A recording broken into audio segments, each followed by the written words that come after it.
বিসমিল্লাহির রহমানির রহিম। প্রিয় ভোকেশনাল শাখার শিক্ষার্থীবৃন্দ, তোমরা অনেকেই কভার পেজকে পূরণ করতে হয়, তা নিয়ে অনেক টেনশন করো। আশা করি এই ভিডিওটি দেখার পরে তোমাদের আর কোনো টেনশন করতে হবে না যে কীভাবে কভার পেজ পূরণ করতে হয়। প্রথমে তোমাদের যে কাজটা করতে হবে, তোমাদের খুব খেয়াল করে দেখতে হবে, তোমাদের অ্যাডমিট কার্ডে দেখবে তোমাদের রোল নম্বর দেওয়া আছে, রেজিস্ট্রেশন নম্বর দেওয়া থাকবে, সেশন দেওয়া থাকবে, পরীক্ষার ইয়ার দেওয়া থাকবে। যারা নবম শ্রেণীতে পড়ো, নবম শ্রেণীর শিক্ষার্থীদের পরীক্ষার ইয়ার আর সেশনে কী থাকে। আর যারা তোমরা দশম শ্রেণীতে পড়ো, তাদের সেশন একটা থাকবে আর ইয়ার আর একটা থাকবে, এটা খুব ভালোই খেয়াল করবা কিন্তু।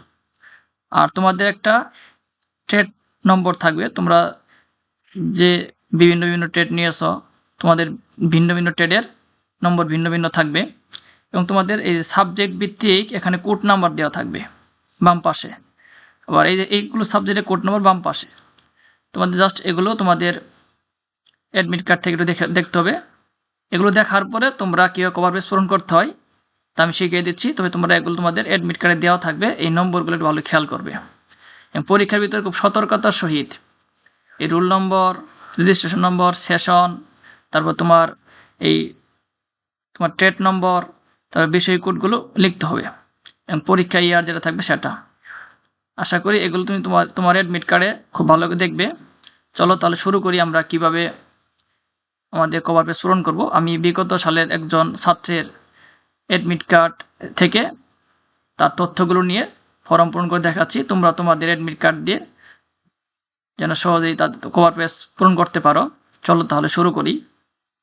তাহলে আমাদের যে কাজটি করতে হবে সেটি হলো, এখানে দেখো পরীক্ষার বর্ষ, যা নবম শ্রেণীতে পড়ো, তোমাদের সেশন অ্যাডমিট কার্ড দেওয়া আছে, পরীক্ষার ইয়ারও দিয়ে আছে, এখানে ওটা বসাবা। যেহেতু ছাত্র যারটা দেখাচ্ছি সে তখন 2022 সালে পরীক্ষা দিয়েছিল, তাহলে আমরা কি করছি, সেখানে 2022 লিখেছি। এখানে 202 দেওয়া ছিল আর এখানে একটা ঘর খালি ছিল।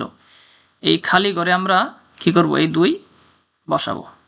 ঠিক আছে। আচ্ছা, পরীক্ষার পর্ব, যদি তুমি নবম শ্রেণীর হও তাহলে তুমি এখানে 1 লিখবে, পূরণ করবা। আর দশম শ্রেণী হও তাহলে তুমি এখানে 2 পূরণ করবা। আর কারিকুলাম কোড নবম শ্রেণীর জন্য একটা থাকবে, এখানে দশম শ্রেণীর জন্য কিন্তু আলাদা থাকবে।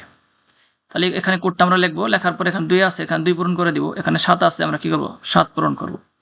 আর নবম শ্রেণী যেটা যদি সেটা 47 সম্ভবত, তাহলে এখানে আমরা 4 লিখবো, এখানে 7 লিখবো। তাহলে 4 আমরা এখানে পূরণ করব, 7 আমরা এখানে পূরণ করব। ঠিক আছে। এখন ট্রেড, এই ছাত্রের ট্রেড নম্বর হলো 71 আমি এখানে 7, এই দেখো 7, এখানে 7 ভিতরে ভরাট করবো। আর এখানে 1 আছে, আমরা এখানে 1 ভরাট করে দিব। তার রোল নম্বর হলো 202905।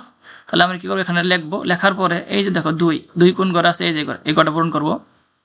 0 এই ঘরে আছে, আমরা 0 এই ঘরটা পূরণ করবো। 2 এই ঘরে 2 পূরণ করবো। 9 এই ঘরে আছে, আমরা 9 পূরণ করবো। এই দেখুন সবার লাস্টে দেওয়া আছে। 0 এখানে আছে, আমরা এই ঘরটা 0 পূরণ করবো। এখানে 5 আছে, তাহলে 5 আমরা এই ঘরটা পূরণ করবো। আচ্ছা, তো রেজিস্ট্রেশন নাম্বার দেওয়া থাকবে, আমরা এই পাশে সুন্দর করে লিখবো। লেখার পর এখানে 2 আছে, আমরা 2 পূরণ করব। এখানে 7 আছে, আমরা এই যে 7 পূরণ করব। এখানে 0 আছে, 0 পূরণ করবো। এখানেও 0 আছে, 0 পূরণ করবো। এখানে 5 আছে, এখানে 5 পূরণ করব। এখানে 3 আছে, আমরা এই যে এখানে দেখো 3 কোন করে আছে, 3 পূরণ করব। এখানে 0 আছে, আমরা 0 পূরণ করব। এখানে 2 আছে, আমরা 2 পূরণ করবো, ভরাট করব। এখানে 3 আছে, আমরা কি করবো, এখানে 3 ভরাট করব। এখানে 2 আছে, আমরা এখানে 2 ভরাট করব। আচ্ছা, আর সেশন দেখো, এখানে সেশন যেহেতু সে দশম শ্রেণীতে পড়ে, তার পরীক্ষার ডেট হলো 2022, তার সেশন কিন্তু 2020। আর যারা 2025 সালে পরীক্ষা দিতে আসছো নবম শ্রেণীতে, তাদের সেশনের পরীক্ষার ডেট কিন্তু একই। এখানে 2025 লাগবে, এখানে 25 লাগবে। আবার তোমরা যখন এসএসসি পরীক্ষা দিবা তখন এই জায়গায় 27 থাকবে, কিন্তু এখানে 2025 থাকবে। ঠিক আছে। আচ্ছা, তাহলে এখানে আমরা দেখো 2020 সালে সেশন ছিল, তাহলে আমরা এখানে 2 দিয়েছি, পূরণ করবো। এখানে 0, এখানে 0 ভরাট করবো। এখানে 2, এখানে 2 ভরাট করবো। এখানে 0, এখানে 0 কী করবো, ভরাট করবো। এই বিষয় কোড, তার একটা সাবজেক্টের বিষয় কোড মনে করো 019221 এরকম ছিল, তাহলে এখানে 0 আমরা লিখবো, 0 ভরাট করবো। কখনো 0 দেওয়া না থাকে, জাস্ট 5টা ঘর আছে, তোমার এখানে 4টা সংখ্যা দেওয়া আছে বিষয় কোডে, তখন তুমি কী করবা, বা 4টা ঘর দেওয়া আছে, তখন তুমি কী করবা, এই 4টা ঘরে পূরণ করো, তখন আর 0 দিতে হবে না। ঠিক আছে। আচ্ছা, তাহলে এখানে 0 ভরাট করবো। আর যদি ঘর 4টে থাকে তাহলে কী করবো, তখন 0 লিখতে হবে না, জাস্ট ওই সংখ্যাগুলো লিখলে হয়ে যাবে। এখানে 1 আছে, এখানে 1 পূরণ করবো। এখানে 9 আছে, এখানে 9 পূরণ করবো। এখানে 2 আছে, এখানে 2 পূরণ করবো। এখানে 1 আছে, আমরা এখানে কী করবো, 1 পূরণ করবো। তাহলে তোমাদের কাজ শেষ, আর তোমাদের কিছু করতে হবে না। ঠিক আছে। এখানে তোমাদের কোনো স্বাক্ষর দেওয়া যাবে না, এখানে তোমাদের কোনো স্বাক্ষর দেওয়া যাবে না, এখানে তারিখ লেখা যাবে না। এগুলো লিখবে ইনভিজিলেটর, যিনি কক্ষ পরিদর্শক থাকবেন, উনি এখানে তোমার এগুলো লেখা ঠিক আছে কিনা, বৃত্তপাঠ ঠিক আছে কিনা তুমি এগুলো দেখবা।